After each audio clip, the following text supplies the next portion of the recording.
ইসরায়েলের নজিরবিহীন হামলায় গাজায় তৈরি হয়েছে ভয়াবহ মানবিক সংকট। গেল একদিনে নিহত হয়েছে আরও অন্তত ৪৩ জন। উপত্যকায় প্রায় ২ বছরের ইসরায়েলি আগ্রাসনে এবারই সবচেয়ে ভয়াবহ পরিস্থিতির মুখে ফিলিস্তিনিরা। গাজার এই মানবিক বিপর্যয়ে আন্তর্জাতিক মহল থেকে গভীর উদ্বেগ জানানো হলেও হামলা বন্ধে এখনো কোনো কার্যকর পদক্ষেপ দেখা যায়নি। ইমতিয়াজ আহমেদের রিপোর্টে বিস্তারিত। একের পর এক ভবন গুড়িয়ে দিচ্ছে ইসরায়েলি বাহিনী। গাজা শহরে এভাবেই নজিরবিহীনভাবে স্থল ও বিমান হামলা চালিয়ে যাচ্ছে ইসরায়েল। তাল আল হাওয়া এলাকায় ধ্বংসস্তূপের নিচে এখনো আটকা আছে অনেক পরিবার।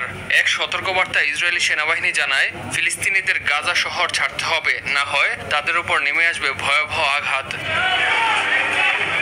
প্রাণ বাঁচাতে দক্ষিণ দিকে ছুটছেন লাখো মানুষ, তবে যানবাহনের অভাব ও আর্থিক সংকটে অনেকে পায়ে হেঁটেই যেতে বাধ্য হচ্ছেন। অনেকে আবার ১০ থেকে ১৫ কিলোমিটার হেঁটে পৌঁছাচ্ছেন দক্ষিণের আল মাওয়াসি এলাকায়। দক্ষিণের আল মাওয়াসিকে নিরাপদ অঞ্চল বলা হলেও সেখানেও হামলা চালানো হয়েছে।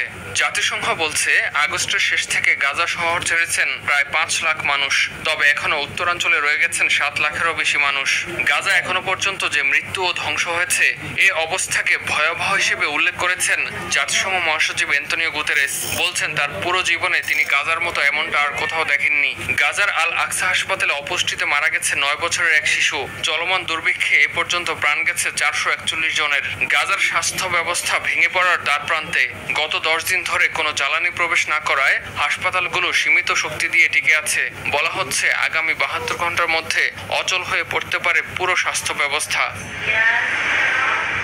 এদিকে জেরুজালেমে ইসরায়েলের প্রধানমন্ত্রীর সরকারি বাসভবনের সামনে রাস্তায় তাঁবু বসিয়ে বিক্ষোভ করছেন হামাসের হাতে বন্দী থাকাদের পরিবার।